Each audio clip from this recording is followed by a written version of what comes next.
സിമ്പിളായി ഒരു lining sari blouse എങ്ങനെ കട്ട് ചെയ്യാമെന്ന് നോക്കാം. ലൈനിങ് തുണിയാണ് ഇവിടെ മടക്കിയിട്ടിരിക്കുന്നത്. ഇതാണ് നല്ല തുണി. ഇത് സാരിയുടെ കൂടെ കിട്ടുന്ന ബ്ലൗസ് പീസാണ്. സാരി ബ്ലൗസിൻ്റെ ബാക്ക് സൈഡ് സ്റ്റിച്ച് ചെയ്യുന്നതിനുള്ള ലൈനിങ് തുണിയാണിത്. ഇതൊരു 13 ഇഞ്ച് വിഡ്ത്തിൽ മടക്കിയിട്ടിരിക്കുകയാണ്. ബ്ലൗസിൻ്റെ ലെങ്ത്ത് 15 ഇഞ്ചാണ്. അപ്പോൾ 15 ഇഞ്ചിൻ്റെ കൂടെ 1 ഇഞ്ചും കൂടി ആഡ് ചെയ്തിട്ട് 16 ഇഞ്ചിലാണ് മാർക്ക് ചെയ്തിരിക്കുന്നത്. 1 ഇഞ്ച് തയ്യൽ തുമ്പാണ്, അതിൽ അര ഇഞ്ച് മുകളിൽ മാർക്ക് ചെയ്തിട്ടുണ്ട്. ഷോൾഡറിനുള്ളതാണ് 1/2 ഇഞ്ച്, താഴെ 1/2 ഇഞ്ച് മടക്കി അടിക്കാനായിട്ടുള്ളതാണ്. അളവുകൾ നമ്മൾക്ക് മാർക്ക് ചെയ്യാം.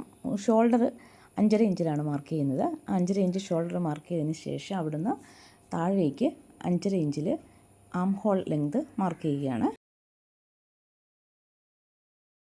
ഇനി 2 പോയിൻറ്റും കൂടി കണക്ട് ചെയ്തിട്ട് നമുക്കൊരു ലൈനാക്കി വരയ്ക്കാം. നെക്ക് വിഡ്ത്ത് മാർക്ക് ചെയ്യാം. 2.25 ഇഞ്ചാണ് ഇവിടെ നെക്ക് വിഡ്ത്ത്. താഴേക്ക് നെക്ക് ഡെപ്ത്ത് 7 ഇഞ്ചാണ്. 7 ഇഞ്ച് നമുക്ക് മാർക്ക് ചെയ്യാം. ഇനി അതൊരു സ്ക്വയറാക്കി മാറ്റിയിട്ട് നമുക്ക് ഇഷ്ടമുള്ള നെക്ക് വരയ്ക്കാം. ഇവിടെ ഷോൾഡർ സ്ലോപ്പ് കൊടുക്കുന്നുണ്ട്. ഒരു 4 ഇഞ്ചാണ് ഇവിടെ ഷോൾഡർ സ്ലോപ്പ് കൊടുക്കുന്നത്. എന്നിട്ടത് നെക്കിൻ്റെ സൈഡിലേക്ക് നമുക്ക് കണക്ട് ചെയ്ത് വരയ്ക്കാം. ഇനി നമുക്ക് ചെസ്റ്റ് മാർക്ക് ചെയ്യാനായിട്ട് ചെസ്റ്റ് ലൈൻ വരയ്ക്കാം. ചെസ്റ്റ് ഇവിടെ 36 ഇഞ്ചാണ്. അതിൻ്റെ 4/1 9 ഇഞ്ച്. അതിൻ്റെ കൂടെ 1 ഇഞ്ച് ഈസും കൂടി ചേർത്തിട്ട് 10 ഇഞ്ച്. ഇതൊരു ലൈനിങ് ബ്ലൗസ് ആയതുകൊണ്ട് ഒരു 4 ഇഞ്ച് എക്സ്ട്രാ ചേർക്കുന്നുണ്ട്. അപ്പോൾ 10.25 ഇഞ്ചിലാണ് ഇവിടെ ചെസ്റ്റ് മാർക്ക് ചെയ്യുന്നത്. ഒരു 2 ഇഞ്ച് തയ്യൽ തുമ്പ് ഇവിടെ കൊടുക്കുന്നുണ്ട്. വീഡിയോ കണ്ടിട്ട് എന്തെങ്കിലും സംശയം ഉണ്ടെന്നുണ്ടെങ്കിൽ കമൻറ്റ് ബോക്സിൽ ചോദിക്കണേ. ഇനി വേസ്റ്റ് മാർക്ക് ചെയ്യാം. വേസ്റ്റ് ഇവിടെ 34 ഇഞ്ചാണ്. അതിൻ്റെ 4/1 8.5 ഇഞ്ച്. അതിൻ്റെ കൂടെ 1 ഇഞ്ച് ഈസ് കൂടി ചേർത്തിട്ട് 9.5 ഇഞ്ച്. ലൈനിങ് ബ്ലൗസ് ആയതുകൊണ്ട് ഒരു 4 ഇഞ്ച് എക്സ്ട്രാ ചേർക്കുന്നുണ്ട്. അപ്പോൾ 9.25 ഇഞ്ചിലാണ് വേസ്റ്റ് ഇവിടെ മാർക്ക് ചെയ്യുന്നത്. ഇനി ഈ ചെസ്റ്റും വേസ്റ്റും പോയിന്റുകൾ നമുക്ക് കണക്ട് ചെയ്ത് ലൈനാക്കി വരയ്ക്കാം. ഇനി ആം ഹോൾ കർവ് വരയ്ക്കാം.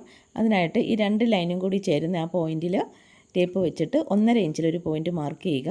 എന്നിട്ട് അതൊന്ന് കണക്ട് ചെയ്ത് വരയ്ക്കാം.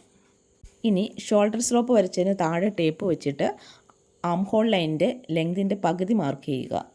ഇനി ഈ 3 പോയിൻറ്റും കൂടി കണക്ട് ചെയ്തിട്ടാണ് നമ്മൾ ആം ഹോൾ കർവ് വരയ്ക്കുന്നത്. ഇനി ഇതുപോലെ ഒരു ഫ്രഞ്ച് കർവ് വെച്ചിട്ട് നമുക്ക് ഈ ആം ഹോൾ കർവ് വരച്ചെടുക്കാം.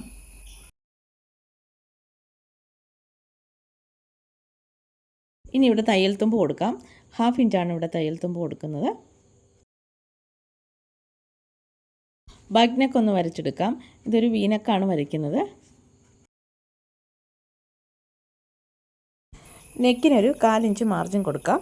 ഇനി ഇത് കട്ട് ചെയ്യാം. വീഡിയോ ഇഷ്ടമായെന്നുണ്ടെങ്കിൽ ലൈക്ക് ചെയ്യാൻ മറക്കരുത്.